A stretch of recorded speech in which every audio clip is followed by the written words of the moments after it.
So with chapter 16, we're talking about host defenses too. This means, we're looking at the adaptive immune response or the specific immune response. This chapter is all about the B cells and the T cells, which are types of lymphocytes. They're white blood cells. And these are the ones that have a memory. These are the ones that remember a previous antigen. They remember a previous insult, and they get better, right? And so this is why you can't come down with the same strain of the flu twice or the same exact strain of the cold twice. It's the reason why vaccines work, right? All of this has to do with the adaptive or specific immune response. This chapter here.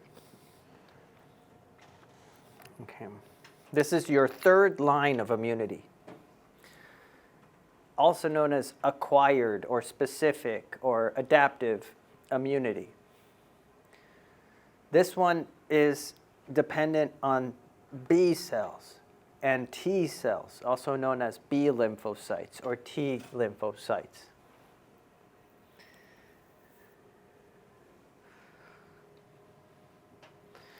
And remember what antigens are. We already touched on antigens, but I'll just mention antigen is any substance, they call it here molecule or marker, that can be recognized by the immune system. Anything. It could be a protein. Anything, right? It could be a sugar. So remember, there are self-antigens. Self-antigens means antigens found in your body, because don't your cells have proteins on them, and don't you have your own proteins and your own sugars and your own structures? Those are known as self-antigens. But then there's foreign antigens. Like if a bacteria or a virus gets into your system, it's coated with foreign antigens, right? Every spike protein, remember the spike proteins of COVID? Those are antigens. Remember peptidoglycan? That's an antigen, right? Remember flagellin, the little flagella, the bacteria? That's an antigen, right? Antigens can be self or foreign. And a healthy immune system, what should it do? Should it respond to self-antigens? No. That would mean your white blood cells are trying to attack your own cells, right? You don't want your immune system trying to react to self-antigens. Self-antigens should not elicit an immune response, right? If they do, what is that called? Autoimmune disease. Autoimmune disease. Okay? So your white blood cells, a healthy immune system should not respond to self-antigens, but should respond to foreign antigens, right? But antigen is anything it could recognize. I recognize this as self. I recognize this as non-self or foreign. The foreign saying non-self? Yes, foreign means non-self. It's exactly. Like a virus, a bacteria, even a toxin. Even a toxin could be a foreign antigen.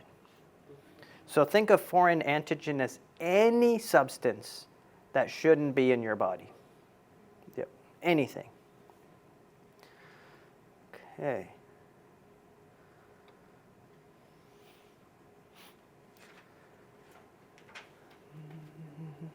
Let me skip to here. Now, this chapter is all about the adaptive or specific immune response. This branch of the immune system has what's known as specificity. Specificity. This is a highly specific response to an antigen. Let me put it like this way. Like we all have keys, right? We all have keys, okay? And my key opens my door, okay? Oh, no worries. That's the only approved media for this class. No. I like it. So my key opens my door, right? But my key should not open your door, right? Okay? So I have this key. That means I am specific to the lock for this key. Okay? You all have your own keys, which means you are specific for your locks, right? You see what I'm saying? Your keys shouldn't work on my lock. My key shouldn't work on any of your locks, period, right? That means we're specific. And just like each of us has a key with a very specific teeth, you see how the key has teeth, right? And mine are unique, right? Yours are unique. That's what specificity means. So remember, this chapter is all about the B cells and the T cells. Both of those, the B cells and the T cells, have keys, okay? They're coded with a key. They're coded with a key, okay? But imagine if I'm coded with thousands and thousands of this exact key, you know, this key coats my whole body. And imagine if you guys, if you guys were B cells and T cells, your key coats your whole body, right? So each of us would have a different key on our surface, but we're all B cells, right? Does that make sense? We're all T cells. So no two T cells are really the same. No two B cells are really the same. You could have two different B cells, but this one's got this key that unlocks that lock.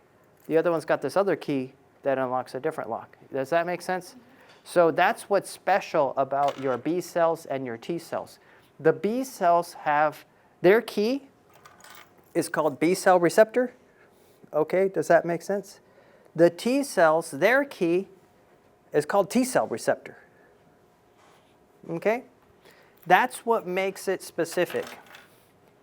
And if their key unlocks a lock, they will remember it, right? They will form memory cells. They will form a memory because they're special, all right?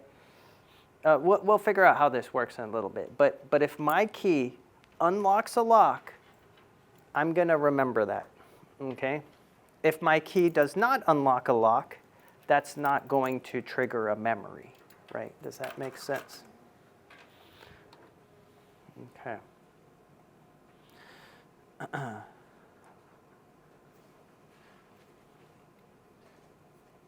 Now, do you guys remember B cells come from, B cells and T cells, they originally come from bone marrow, right? Bone marrow, where the hematopoietic stem cells are.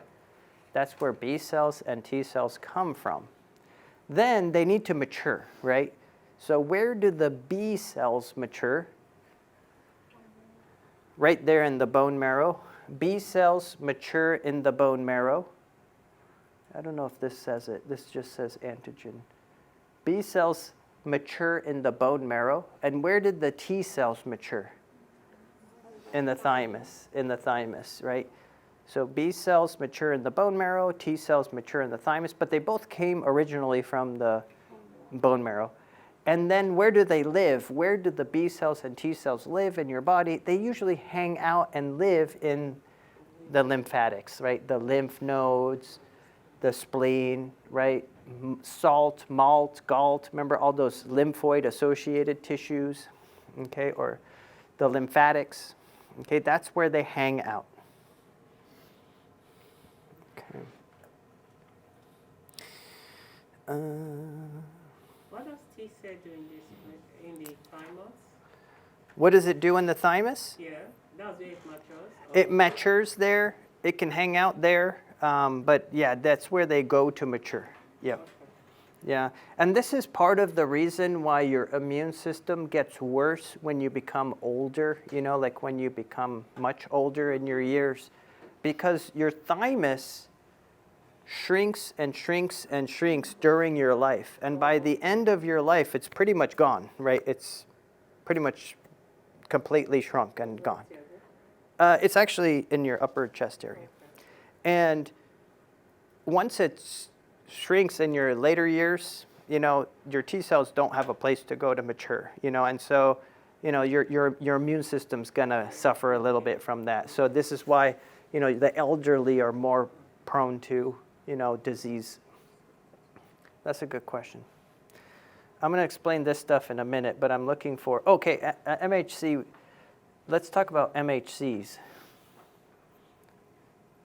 Yeah, let's talk about MHCs real quick, because the question was, earlier, what is MHC? Okay. So MHC proteins, this is an abbreviation for major histocompatibility complex proteins, MHC. These are proteins that present on the surface of the cell. Okay? And there's different MHC proteins. We're going to learn about MHC1 protein and MHC2 protein. Those are the two important ones for immunology. Okay? Now, in humans, it's known as human leukocyte antigen, or HLA. So in humans, they may refer to MHC as HLA. Just be aware of that. But I'm going to call them MHC. Okay. Now, these are proteins on the surface of the cell. Now, let's talk about MHC class 1, MHC1 proteins first. Remember, I said these are on the surface of all of your nucleated cells, right? So they're on top of your skin cells, brain cells, liver cells, right? And these are all on every single cell. And remember, these are the proteins that they internalize if the cell is sick, and then the natural killer cells will kill those cells, right? Okay. But what's their normal job? What's its normal job? So its normal job is like this. Let me make an example. Okay. So it's basically a trophy case. I call it a trophy case, okay? It's an external protein outside of the cell, but it's kind of like a trophy case. And the trophy it can hold is something from inside. Okay, it takes something from inside. Like, let's say this eraser is inside of me, right? My trophy case can grab that eraser and then present it on the outside, okay? And you're like, why, what? Why, what? So that's its job. It just grabs random stuff from inside and it holds it out, okay? So for instance, I'll give you an example, a good example, okay? So, it's like if a police officer said, "Show me everything in your pockets," Well, first they'd have to have probable cause, right? No, but here's the thing: show me everything in your pockets, and you're like, okay, here, like keys, and it's like, okay, well that's all right, and then it's like, show me some more stuff in your pockets. A marker, that. Okay, well that's legit. That's okay. But what if you like bust it out with, this is like a knife or something. You know what I mean? Like then it's like, whoa, like what are you doing with that? You know what I mean? So this is what it's doing. Your cells are programmed to take random samplings of stuff, antigen, from inside and present it out, right? Does that make sense? And it's your T cells' job, your T cells, not your helper T cells, but it's called your cytotoxic T cells. Your cytotoxic T cells are the police. They come around and they're like, okay, what's in your pockets, right? And as long as it's legit stuff like your keys, that should be in your pocket or in your cell, it's okay. But if it pulls out a knife, what, that knife could be part of a virus, right? Does that make sense? Because imagine this. If a virus is replicating inside of you, you're full of viral particles, right? Viral proteins. So wouldn't it be likely that your trophy case grabs a viral spike protein maybe and presents that out? And then guess what? The T cell says, what in the world are you doing with a viral spike protein, right? And then what? The T cell will kill you. Yeah. It's like the TSA. Yeah, it's like the TSA. It just asks, what do you got, you know? And so MHC-1's job is to take random samplings from inside and then present that outside, right? And if that thing that it presents is foreign, the cytotoxic T cell, we'll talk about those, will recognize, why are you presenting a foreign antigen? Skin cell, you know, and it will kill that skin cell. Does that make sense? But if you're presenting something benign, like this is a self-antigen, right? Then it's like, oh, okay, yeah, you should have that. So I'm not going to kill you, right? So MHC-1 is a trophy case. It presents random stuff from inside. Now, if the cell realizes on its own that it's sick, it'll just internalize all of its MHC-1s, right? And that triggers who? The natural killer cell to kill you, right? But if the cell doesn't realize it's sick, well, it's still taking random stuff from inside. Well, now it's the cytotoxic T cell that will say, hey, you should be realizing you're probably sick, right? Because why are you presenting a foreign antigen? Does that make sense? So that's how it works, right? Now, what's MHC-2 then? Okay. MHC-2 is also a trophy case. It's the same. It's a trophy case on the surface of cells, but not any cell. It's only on the professional antigen-presenting cells. These are the professionals, right? So who are the professionals? Macrophages, dendritic cells, and B cells. That's it. Those are the three cell types that have MHC-2. That's it. No one else has MHC-2. So what? Huh? Is their job same for that MHC-1? Yes, kind of. And what's funny is, by the way, are these nucleated cells? Do they have a nucleus, these cells? Yes. Yes. So should they have MHC-1 as well? Yeah, so these three cells, not only do they have MHC-1 because they have a nucleus, but they're the only ones with MHC-2 as well. Okay? What is their MHC-1 doing? Taking random samplings from inside. But what is their MHC-2 doing? Something different. Okay? Let me explain that real quick. Let's see if I have a good picture here.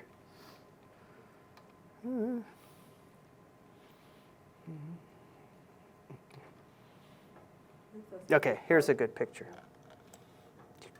So this is a, when you see this term antigen-presenting cell, APC, that means a professional antigen-presenting cell. What are the three professional APCs? Macrophage, dendritic cells, and B cells, right? So what does that mean? Okay, let's explain that. Look what happened. Let's say this is a macrophage, okay? This is a macrophage. What does it recognize? Some bacteria or something, yeah. What does that trigger? Phagocytosis, engulfing. Then remember, you form the phagolysosome where you digest that bacteria. And guess what? The thing you ingested and digested that was foreign, right? That's what you stick on your MHC-2. It's not a random sampling from the cell. Does that make sense? It's not just random stuff from inside. It's something that you know for a fact is not random. Why? Because it's something you ingested as foreign. You already know it's foreign because you had to ingest it. Does that make sense? And then, so if I ingest this bacteria, see, if I ingest this bacteria and then I digest it, I take a piece of that bacteria and then I put that on MHC-2. So it's called a foreign antigen, right? Does that make sense? You see, it's definitely a foreign antigen, right? That's what a professional antigen-presenting cell does, okay? That's what dendritic cells, macrophages, and B cells do. Okay, fair enough? And yes, those dendritic cells, macrophages, and B cells, they also have MHC1. But their MHC1 is doing the other thing, just random samplings of stuff. It's not doing this, right? Excellent. Any questions about that stuff so far? All right, cool, cool. Okay, so you know what they call this? They call antigen presentation by antigen-presenting cells. They call this a bridge. Antigen presentation is a bridge. It's a bridge between the innate immune system, chapter 15, and the adaptive immune system, chapter 16. It's how the two systems talk, right? Between chapter 15 and chapter 16. Chapter 15, remember, it was all about the innate immune system or the non-specific immune system. Chapter 16 is all about the adaptive immune system or specific immune system. Is it because it has the MHC? Yeah, that MHC1 or 2, if it has foreign antigen, that's the bridge.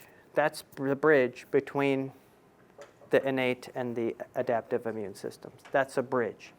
So let me explain how that bridge works real quick, okay? But first, I want to show you something else. Let me show you.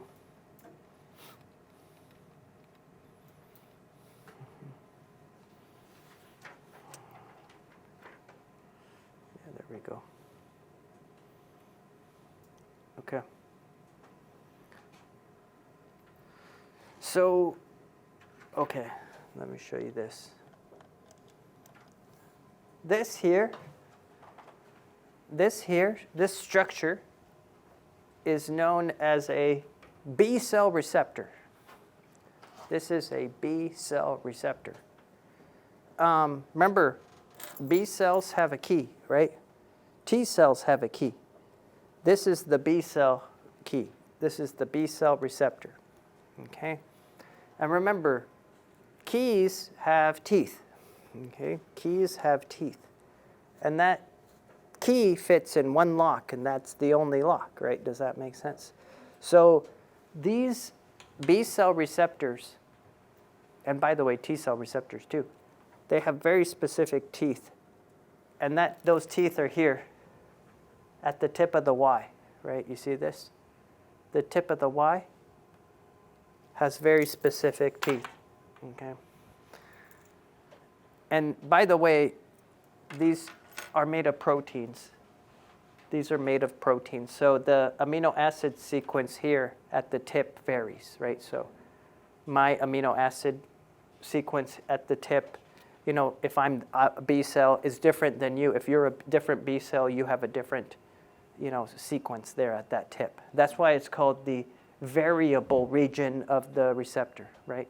The variable region, because it varies, okay? The rest of the B cell receptor is constant. It's like the fat part of my key. Everyone's got the same fat part of the key, right? It's the teeth of the key that's different. Does that make sense? You see what I'm saying? So there you go.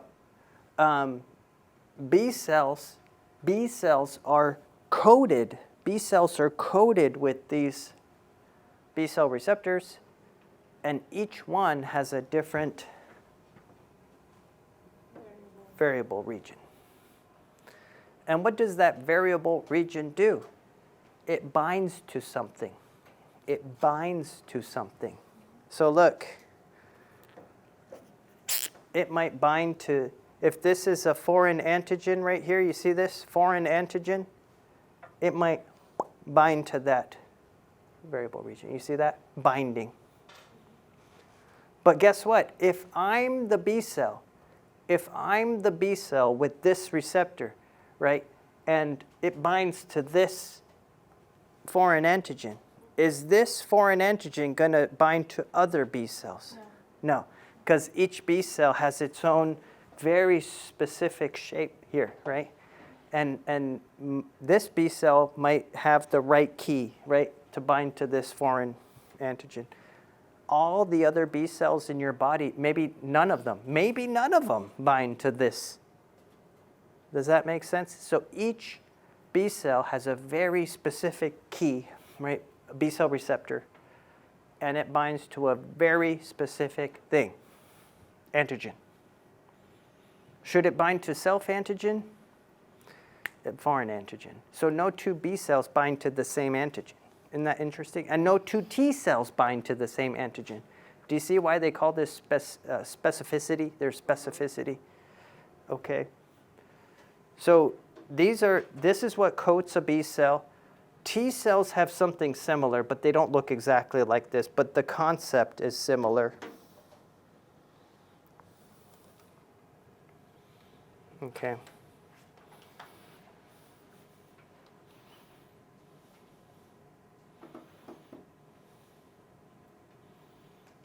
Oh yeah, here you go, look.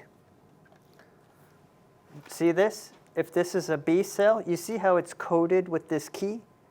You see, that's called the B cell receptor. You see the T cell, you see how it's coded with this key?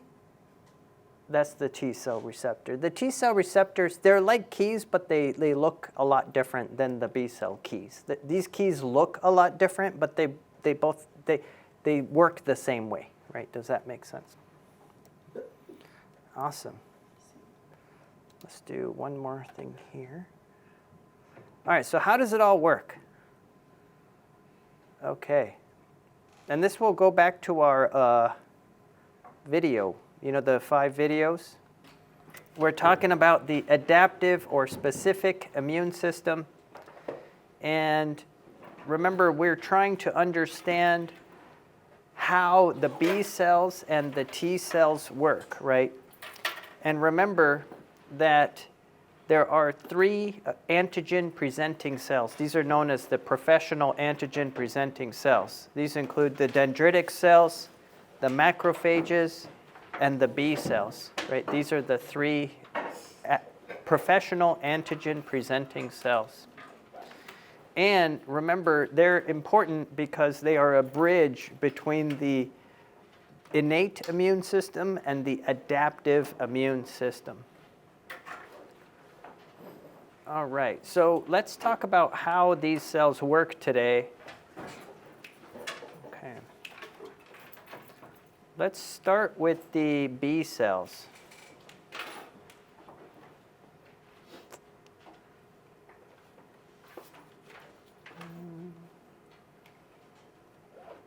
Let me start with the B cells here.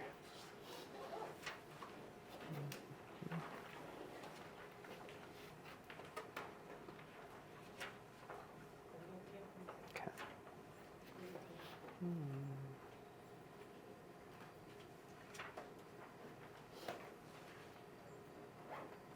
That's a helper. Here's a B cell. Okay. So here is a B cell.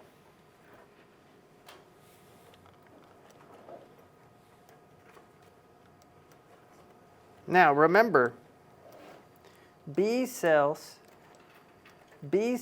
have B cell receptors on their surface, remember? And those B cell receptors look like Ys. They look like a Y. And it's the tip of those Ys that's kind of like the teeth on your key. That's what makes that antibody unique. So what happens is if an antigen, you know, I'm going to draw a dot here. That dot represents an antigen. If an antigen is recognized by this B receptor, B cell receptor, it will bind, you see, and that's called antigen-antibody binding. You see that? But I want you to realize that this is a rare event. Not all B cells are going to bind to that antigen, right? Because this antigen is specific for that antibody. Or you could say it the other way around. That antibody is specific to that antigen. Okay? Now, if there is a binding, like let's say that this antigen is part of a virus, right? See that? That antigen is part of a virus, like maybe the spike protein on a virus. And that spike protein binds to that antibody. Well, this will trigger phagocytosis. Remember that B cells are a type of phagocytic cell. But the phagocytosis does not occur between PAMPs and PRRs. It occurs between antigens and the B cell receptor, right? Does that make sense? So if this binds, if there's a binding, that triggers phagocytosis, and then that does what? Remember, then it fuses with the lysosome to form the phagolysosome, and then we destroy that virus, right? We destroy that foreign molecule. And then what happens?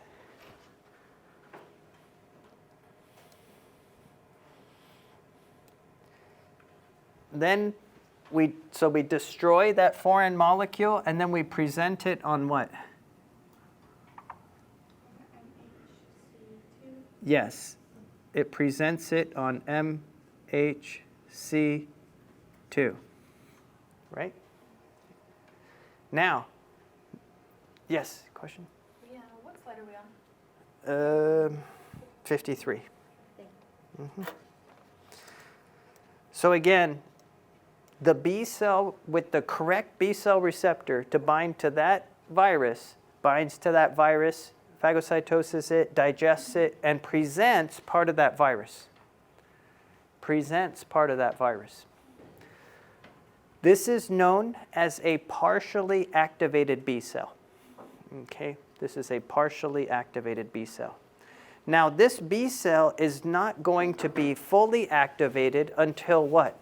Until a helper T cell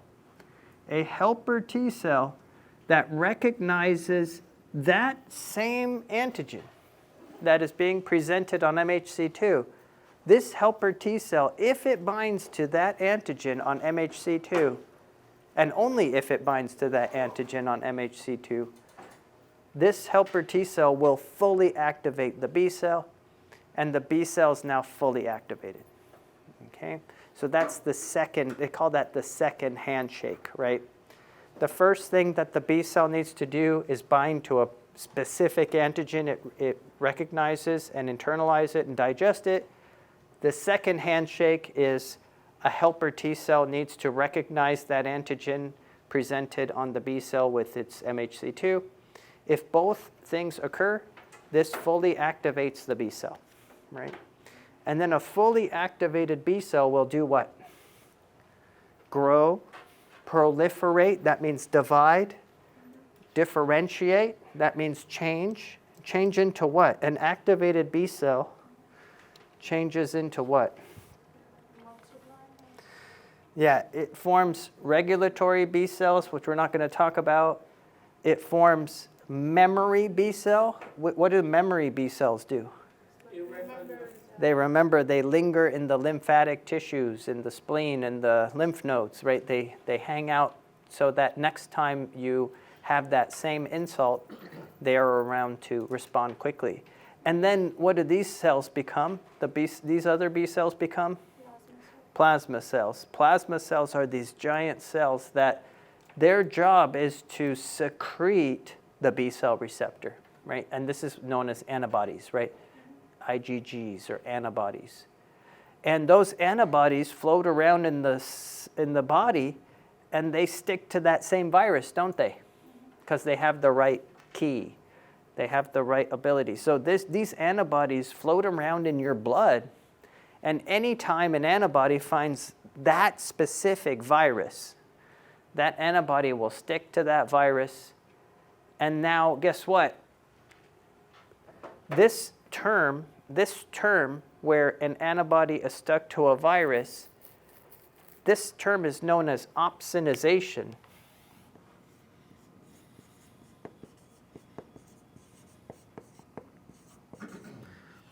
Opsonization. What does that mean? That means when a molecule binds to an antigen, making it what? More apparent to phagocytes. So when an antibody is stuck to a virus, that virus is opsonized, which means white blood cells have an easy time identifying that and phagocytosing that antigen.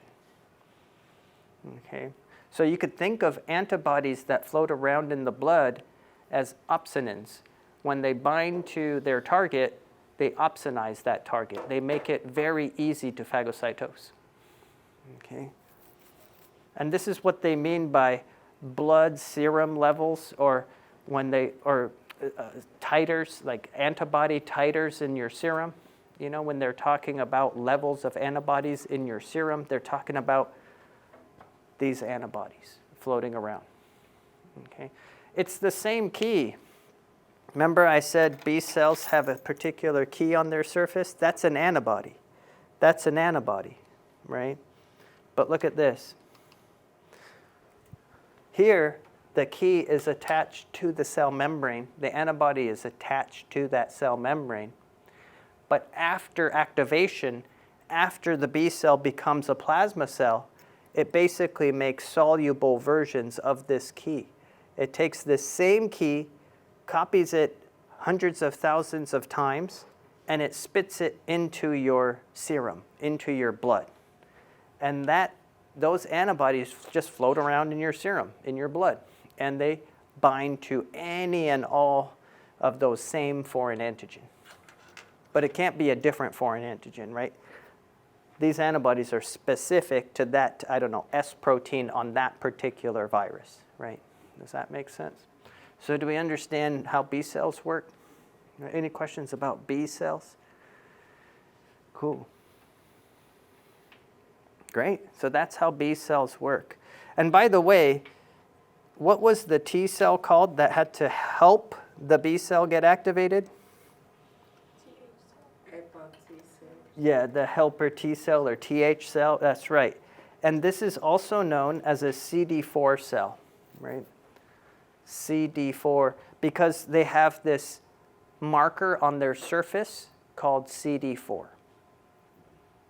CD stands for cluster of differentiation. You don't need to know that.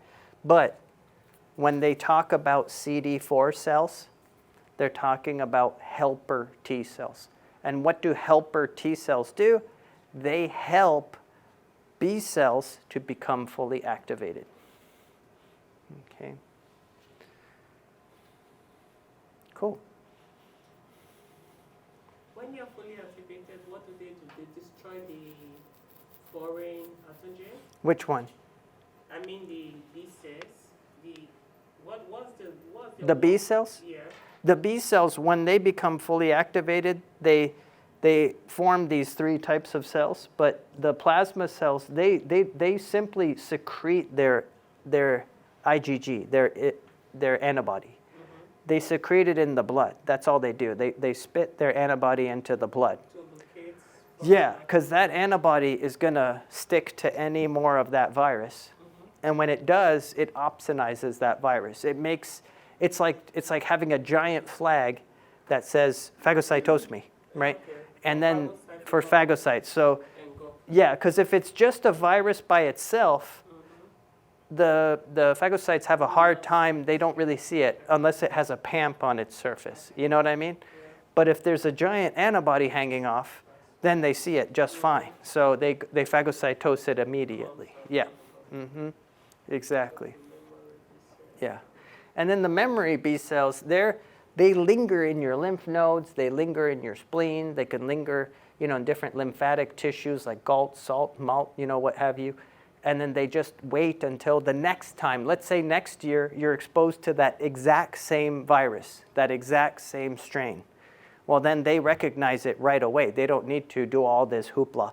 They don't need to have a, partial activation and then the helpers do a second activation and then wait and then proliferate. No, they're ready to go right away, right? So that's why when you get a vaccine, this is how vaccines work, right? So when you get a vaccine, instead of injecting you with like the virus, they'll inject you with like a part of the virus, for instance, like, you know, the Johnson, yeah, a protein. So like the Johnson & Johnson vaccine for COVID, right, is just the spike protein from that virus, from COVID virus, you know, SARS-CoV-2, the spike, yeah. So when you get the Johnson & Johnson vaccine, it's just the spike protein, literally spike protein. Now you have spike protein floating around your blood, right? That's foreign, right? Well, there might be a B cell with the right antibody, you know, B cell receptor, to bind to that spike protein. So instead of microbe, imagine this as spike protein. The spike protein binds to that particular B cell. That B cell becomes partially activated. The helper T cell fully activates it.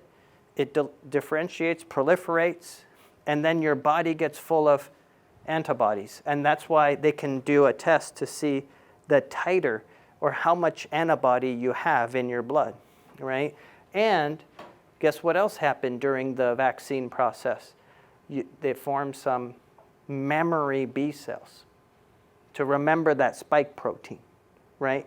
So then what happens is, if you get COVID, let's say the next month or 2 months later you get COVID, well, that COVID has the spike protein on its surface, so guess what? It will gobble it up right away. You know, I mean, it will respond and make more plasma cells right away, I should say, right? Does that make sense? And that's how vaccines work, right? Isn't that interesting? So. The regulatory cell, you don't want to talk about that? No, we're not going to go into the regulatory B cell because they secrete interleukin-10, and they basically feed back to a T cell response, and it can get very intricate. You know what I mean? Like this is just very, very streamlined version of what's happening. It can get very, very, very complicated quickly. Yeah, very quickly. Awesome. So that's how it works, and yeah, the B cells are amazing. They secrete this antibody. All right. And by the way, it's these helper T cells that become depleted when you have HIV, right? When you have HIV and you're not treating the HIV, these are the cells that get depleted. These are the cells that get destroyed. That's what results in AIDS. It's a destruction of your CD4 positive helper T cells. And now you know why that's bad, right? If you don't have these helpers, well, then you're not going to fully activate a lot of your B cells. And then those B cells can't make antibodies because they won't form plasma cells. And you won't be able to make antibodies against disease. That's a big deal because you kind of need antibodies against diseases, right? And so that makes it so your immune system's compromised. Now you know why it's compromised. Okay.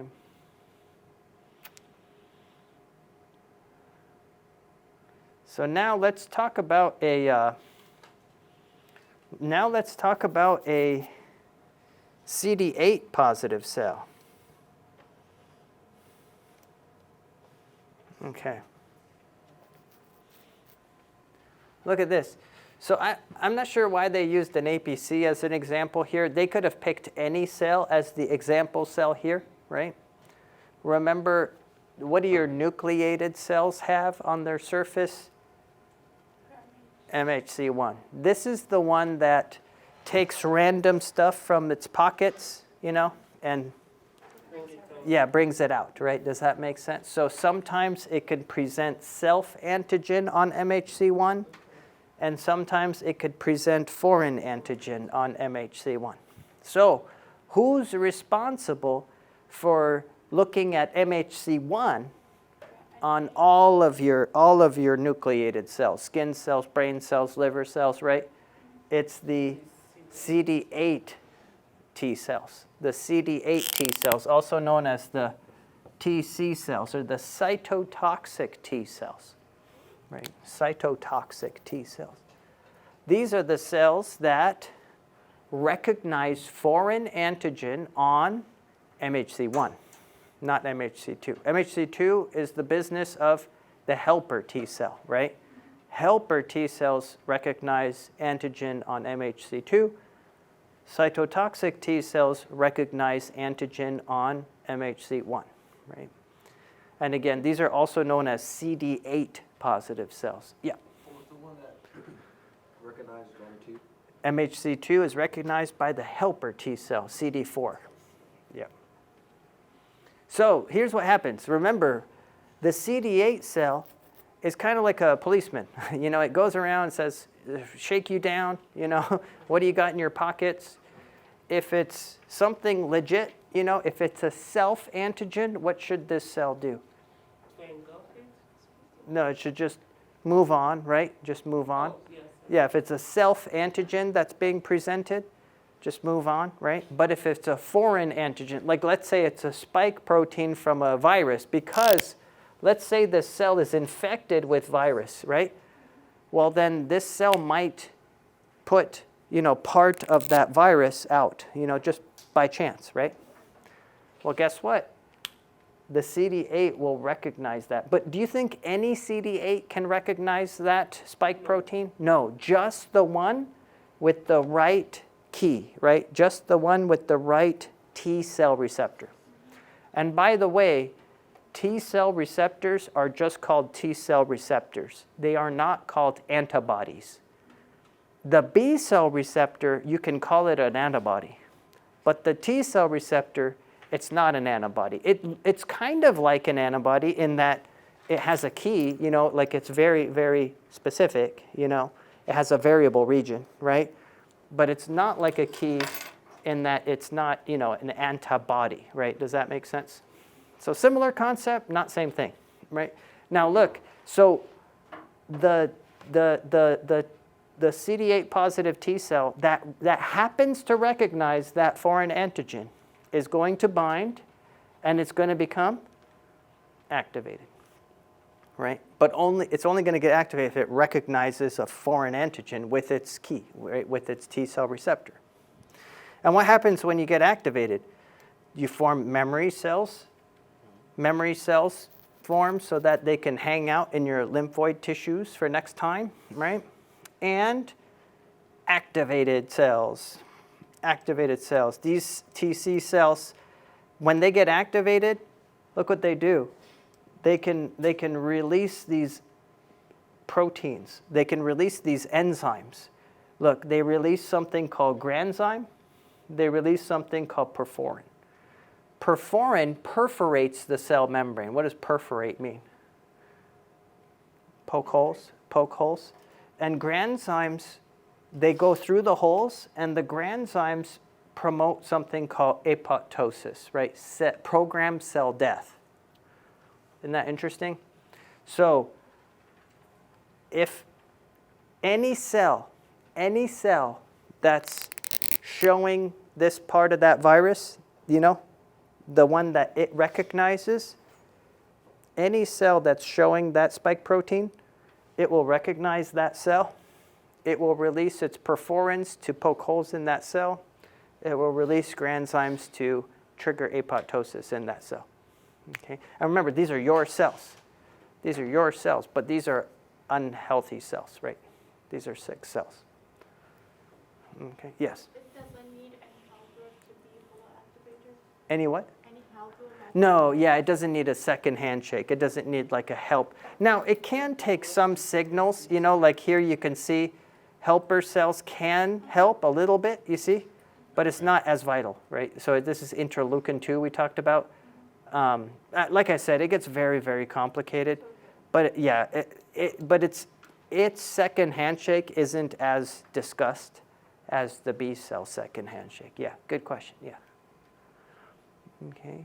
Yeah, yes? Does the activated CD8 cell have a different name? Yeah, here normally, yeah, before activation,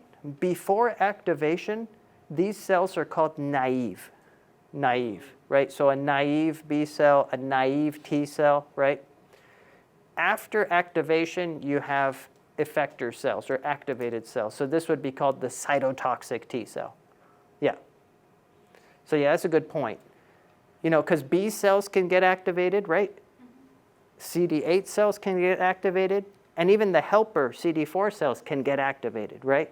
Before they get activated, they're called naive, right?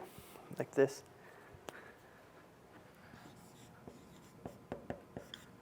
Naive, right? And then after they're activated, they're called activated or effector cells. Yeah. Cool?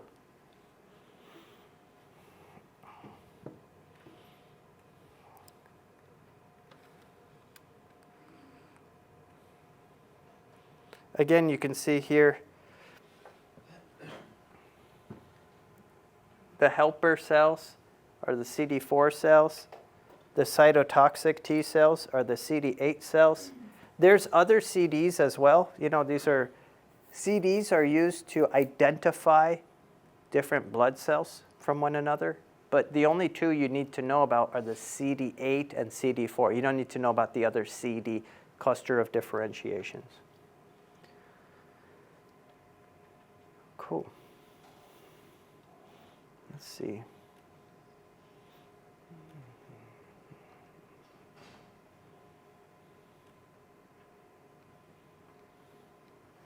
Oh yeah, so here it is again. So this can happen with a macrophage too. So here is this is a macrophage or a professional antigen-presenting cell, right? When it phagocytoses something and it chops it up and it presents, what does it present on? If it's a professional, MHCII, see? MHCII, antigen on MHCII. Who recognizes antigen on MHCII? The helper T cell.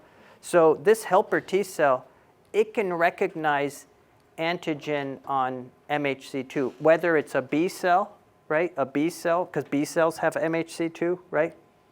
Or a macrophage or a dendritic cell, right? Because all of them have MHCII. Does that make sense? Because what are the professional antigen-presenting cells? Macrophage, dendritic cell, and B cell, right? All three of them have MHCII. So any one of those three, if it's presenting an antigen on MHCII, whose job is it to recognize that and get activated by that? The helper T cell, right? So this helper T cell might get activated itself from a macrophage, right? And then go help who become fully activated? The B cell. But only if that B cell is showing that exact same antigen. Only if that B cell is showing that exact same antigen. Not if that B cell is showing a different antigen, right? Does that make sense? Cool. And again, when the helper gets activated, what does it do? Remember, it grows, it proliferates, it differentiates, it makes activated helpers, right?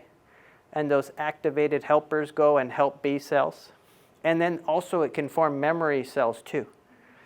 These can form memory cells too, to remember for next time too, right? So yeah. Questions about that? All right. So just to review, what type of cells have MHC1? All cells, all nucleated cells. What type of cells also have MHC2? The professionals, the dendritic cells, macrophages, and B cells. Whose job is it to recognize foreign antigen on MHC1? The cytotoxic CD8 cells recognize foreign antigen on MHC1. Whose job is it to recognize foreign antigen on MHC2? The helper T cell, right? And then once the helper T cells are activated, who can they help become fully activated? The B cells, right? Yeah. See? Now you get it. And like I said, this is a very, very, very basic version of what's happening. If you ever go on to study immunology, you'll realize that it's not like this simple. It's a giant web, right, of interconnected signals. Remember I said cytokines, some cells release signals called cytokines, and they signal to that cell, and then that cell signals to this cell, and this cell signals to that. I mean, it's quite complex. It's very, very, very complex.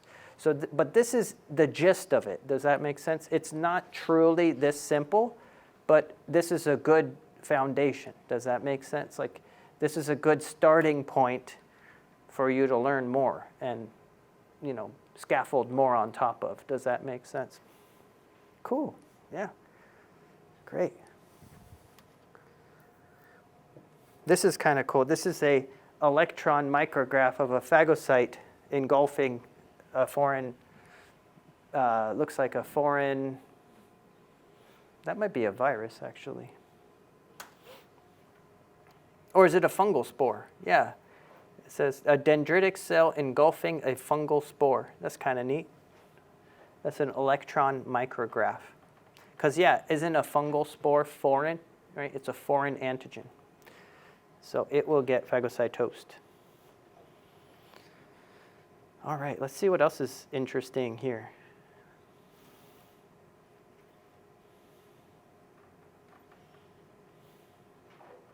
And then the natural killer cell. Remember, I don't know why the natural killer cell is presented in this chapter, because the natural killer cell, even though it's a lymphocyte, like the B cells and T cells are lymphocytes, this belongs more to the previous chapter, right? The innate immune response. Because remember, let me show you this. So I'm talking about the natural killer cells now. Look, if a cell is presenting foreign antigen on MHC1, whose job is that again? The CD8. But remember, that cell has a mechanism that if it realizes it's sick, right? Because sometimes these cells realize they're pretty sick, right? They don't need anyone's help to realize they're sick. Like, if this cell is becoming a cancer, if this cell is, infected, sometimes that can trigger, something. Remember what that is? It can bring all its MHC1s inside, right? If it realizes it's sick, it can bring all of its MHC1s inside. And if it does, then it's no longer the job of CD8 to figure that out. Who figures that out? The natural killer cells. Remember, the natural killer cells, they look for cells that have brought their MHC1s in, right? And they'll kill any cell that's lacking MHC1 on the surface. Okay? So if I'm presenting a weird antigen on MHC1, then the cytotoxic T cell takes care of me. If I realize on my own that I'm sick and I bring all my MHC1 in, then it's the natural killer cell that takes care of it, right? Does that make sense? So, interesting. And now I think now you know what all the different white blood cells do for the most part, right? We didn't go into like super specifics, Like, look, like I said, I was saying it gets more complicated. Look, like you could learn, like there's different helpers, okay? I mean, like it becomes so complicated once you start piling on more stuff. So we're just going to call all the helpers, okay? We're not going to make things too difficult right now. Because a lot of you might go on and learn more immunology or take an immunology class, and then you'll be able to pile on more and more complexity on top of this. Okay. And this is what an antibody looks like. See? This is known as a B cell receptor or an antibody. An antibody is actually made of proteins. It's 4 proteins. Look, see? 2, they call them light proteins or light chains, and 2 heavy chains. So it's a total of 4 proteins that make one antibody. Okay? An antibody is also known as an IgG for immunoglobulin. Okay. an antibody, what part of the antibody is variable? Yeah, the gold region there, right? And the rest of it that's in maroon is constant, right? So when I say the teeth of the key, the little teeth of the key that makes your key unique, I'm talking about the gold part of the key, right? So each B cell in your body has a different shape of the gold part. That's why each B cell binds to a different antigen, right? Does that make sense? Okay. But yeah, so, and by the way, the two light chains are identical to one another, and the two heavy chains are identical to one another.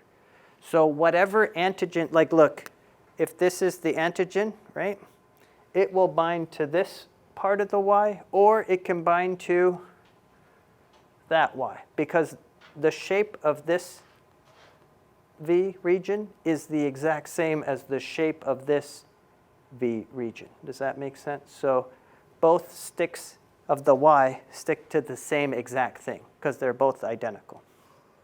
Okay. Cool.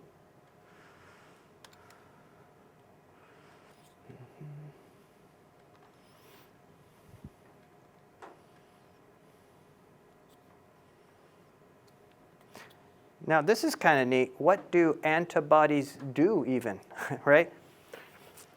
Remember, once a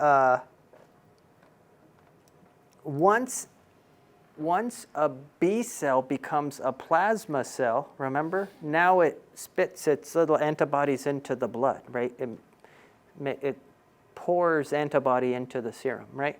And when those antibodies find their antigen, like let's say this bacteria is covered in antigen, what happens? Those antibodies stick to that bacteria, right? Or whatever antigen we're talking about. If it's a virus, if it's a spore, if it's a toxin, if it's a bacteria. And then what did I say that was called? It makes it yummy for the phagocytes. That term is called opsonization, right? Opsonization. So you see, antibodies called opsonins stimulate opsonization, a process that makes microbes more readily recognized by phagocytes. Remember, phagocytes include the neutrophils, macrophages, dendritic cells, right? Look, this is a for example, this is a macrophage, right? You see? When the macrophage finds anything that has antibodies attached, it doesn't ask questions. It just gobbles it up, right? And it phagocytoses it. So you see, antibodies, they serve as opsonins. They make it much, much, much easier for phagocytes to detect them and to phagocytose it, right, and destroy it. Now, antibodies can also do something special on their own. They could neutralize. So for instance, look at this. Look at this. If this is the spike protein of the virus, isn't that spike protein necessary for adsorption, right, to bind to the cell?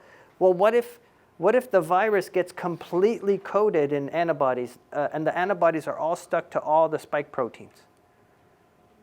Yeah, now the virus can't bind to the cell, right? Because every spike protein has antibody attached. So this is called neutralization, right? You've neutralized the virus. You've made it so the virus can't possibly adsorb, right? Because the spike protein's coated. So that's another thing antibodies could do. They could bind to toxins the same way. See this little thing, this little swiggle? Let's say that's a toxin. Well, antibodies could coat the toxin. If antibodies coat the toxin, well, then the toxin can't get into your cells, right?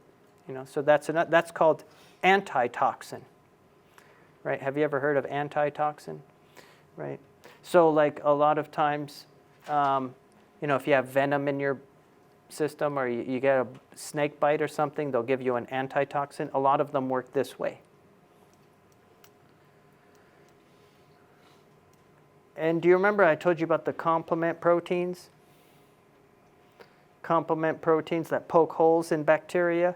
Well, these guys can assist with that. They can help the complement proteins to do their job. And we can have cross-linking as well. This is called agglutination. In fact, when we go to lab today, I'm going to show you this in lab. It's called agglutination or clumping. Look at this. Remember, antibodies have two arms, right? Antibodies have two arms. If one arm is bound to this bacteria and one arm is bound to that one, doesn't that connect the two bacteria? And then look, this causes things to clump up, right? This can cause the antigens to clump up. That's called agglutination. Agglutination means clumping up. Okay? And in fact, some of the serological tests we're going to look at today in the lab, they're going to be based on clumping, right? We're going to look at clumping. And that's because of the antibody binding to the antigen, right? Cool. So yeah, so antibodies do all these things. I remember opsonization is an important term to know. It tells you, it means like binding to the particular antigen and making it very visible to the phagocytic cells. What else? I don't know if we need to go through this, but there's different versions of antibodies. The plasma cells can make all these types of antibodies. The plasma cells can make IgG, which looks like this, IgA, which looks like that, IgM, which looks like that, IgD, and IgE. These are all the same variable region, but different constant regions, right? And you don't need to know why, right now. You don't need to know why all these different ones exist. And remember, what's titer? Titer is the concentration of antibodies in your serum, your blood serum. So when you get a vaccine, they'll look at your titer and see how much antibody have you formed against that, antigen that they gave you. And if that titer goes low, what is it time for? A booster shot, right? A booster. And by the way, let me tell you something interesting. Let me tell you something interesting here. Let me go back. Do you remember? So antibodies' job is to bind to a specific antigen, right, and opsonize it. So let me ask you this. So remember, I told you that the Johnson & Johnson vaccine is made up of what component? The Johnson & Johnson COVID vaccine is what? It's the spike protein. It's a bunch of spike protein. They essentially inject you with a bunch of spike protein, not the whole virus, just spike protein, right? But what do we know about the COVID vaccines? Is it just one and you're done forever, or did they come up with? Why do you think they come up with new ones every so often? That's a good question. The mRNA vaccines, I can explain those in a minute, but it's the same concept. But why is there new versions? Not just boosters, but why are there new versions of that vaccine? It becomes resistant, it mutates, right? So that's what happens is, remember, COVID virus, SARS-CoV-2, is an RNA virus. What did I say about RNA viruses? Do they mutate quite a bit? They mutate quickly, right? Because they don't have proofreading ability, right? So then the spike protein changes shape. If the spike protein changes shape and this antibody is binding to that shape, what could happen? Now the antibody won't bind to the spike protein, right? Because the spike protein mutated, which means the spike protein changed the shape a little bit, and now your body's full of these antibodies, but these antibodies aren't going to recognize the new strain of that virus. They're not going to recognize the new S protein. Does that make sense? And if they don't recognize the new S protein, it's like you're not even vaccinated, right? Does that make sense? So this is why when there's a new strain of COVID, like Deltacron, Omicron, Optimus, Megatron, you know? Like, not just making a joke here, but every time there's a new strain, it's usually the S protein that's different, right? And so time for a new vaccine, right? Because guess what? Those antibodies aren't going to stick to the new strain. The new strain looks different, right? It's not going to, your antibodies aren't going to help you. Same thing with the flu vaccine. Do you need a new flu vaccine every season? You know, every flu season, I should say? Yeah. Well, because the flu is also an RNA virus. The flu also mutates like gangbusters. So you need a new vaccine because your old antibodies aren't going to stick to the new strains of the flu, right? Does that make sense? And now you understand why you need seasonal shots and things, you know. And you know the exact reason why, not just a hand-wavy reason why, but an exact reason why, which is cool, right? It's cool to know. But yeah, just to answer your question about the mRNA vaccines, it's the same exact concept. With Johnson & Johnson, they actually inject you with the protein, the spike protein itself, right? But with the other, like Moderna and Pfizer, they, you know, that consists of mRNA, right? And we all know what mRNA is, right? Messenger RNA. So it's kind of weird because what happens is your cells, this is your cell, okay? Your cell, when they inject you with mRNA, the mRNA is inside of these little lipids, and so the mRNA gets into your cells. Isn't that weird? So when you get the mRNA vaccine, the mRNA gets into your cells. And what's inside of your cells that can read mRNA? Ribosomes. Ribosomes. So the ribosomes read the little mRNA message, right? And they make what? The spike protein anyway, right? And so now this cells spit out spike protein, right? So it's weird because, yeah, Johnson & Johnson, they just give you that spike protein directly, right? Moderna and Pfizer, they give you the mRNA, your cells make that spike protein. Either way, it's the spike protein, right? Either way, it's the exact same thing. It's the spike protein. Isn't that weird, right? But with mRNA vaccines, you make the protein, right? Yeah. Yeah, so that's how it works. See where... Which one gives the spike proteins? Which one? Oh. Is it Johnson & Johnson? They all give you a spike protein, but Johnson & Johnson is directly the spike protein, whereas Moderna and Pfizer are the mRNA, and then they make you make the protein, right? So it's kind of interesting. Yeah, right? See? But you see why it's important to know molecular stuff? Because without molecular stuff, you can't understand the more generic stuff. You can't understand how vaccines work. You can't understand all that stuff without understanding mRNA, ribosomes, gene expression, RNA, DNA, right? That stuff actually does help you to understand things that you're going to need to know, right? So it's not just learning stuff in vain, you know? It helps you. It helps you a lot. Yeah, definitely. Cool. Interesting chapter, right? This is another concept that's important to know. The difference between an antigen and an epitope, okay? An antigen could be huge, right? An antigen could be, like, let's say this whole thing is a spike protein.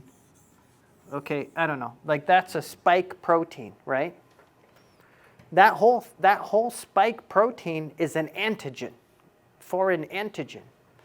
But what you should know is that an antibody might stick to, I don't know, that part of it. You see, the antibody looks like a Y. And look, the antibody is sticking to that part right there. So the exact spot where the antibody is binding to the antigen is called the epitope, right? You see that? So do you agree that each antigen could have multiple epitopes? So in fact, look at this. This antibody comes from one plasma cell, right? A different antibody from a completely different plasma cell might bind to that part of the antigen, right? So you see that's the epitope for this antibody from that plasma cell. This is the epitope for that antibody from a completely different plasma cell. You see what I'm saying? With the same spike. With the same spike protein. The same spike protein. The entire spike protein is an antigen, but the specific spots where antibodies bind are called epitopes. Active immunity means that your body obtained the antigen and your body had the whole activation process we talked about. Remember B cells getting activated or T cells getting activated? That's active immunity, right? So your body experienced the antigen and your body made a response, right? It activated a bunch of B cells and T cells in response. Does that make sense? That's active immunity. So what about passive immunity? Okay, what about passive immunity? So this is when you know, have you ever heard of antibody therapy where they give you antibodies? You know, like let's say you get a venom, you get like a snake bite, and then they inject you with some anti-venom, antibodies against that venom. Did your body make those antibodies, or were you just given those antibodies? You were just given those antibodies. Is that an active immunity or a passive immunity? Passive immunity. So if you get antibodies, but your body didn't make them on their own, right? That's passive immunity. If your body made the antibodies on your own, then that's active immunity, right? And the only way to get it to make it on its own is to have the antigen, right? And then activate a bunch of cells, right? Does that make sense? So that's the difference between active immunity and passive immunity. But what's the difference between natural and artificial? Okay, natural is any immunity that is acquired during normal biological experiences of an individual. It's not through any kind of medical intervention, right? So what is an example of natural? Let's say you caught COVID, right? You caught COVID. That would be a natural immunity that forms after that, right? Okay. Or what about, did you know in breast milk there are antibodies that you can get, right? So that's another example of natural immunity. What is artificial immunity then? Artificial immunity is obtained through medical intervention, right? So what about vaccines? Would a vaccine be artificial immunity? Yes. And how about if I give you anti-venom because you got a snake bite? That's also artificial immunity, right? All right, so let me ask you this. What would be an example of, let's switch them up, right? Look. What would be an example of active artificial? Active artificial. The what? The mRNA vaccines. Yeah, vaccines. Yeah, great. Yeah, any vaccine. Isn't that active because your body makes the antibodies? And isn't that artificial because it's done through a medical procedure, right? So a vaccine is an example of an active artificial immunity, right? All right, let me give you a harder one. What about passive natural? Passive natural immunity. I think I gave you this example a little bit ago. Breast milk? Yeah, breast milk, breastfeeding, right? Because the baby actually obtains antibodies in that breast milk.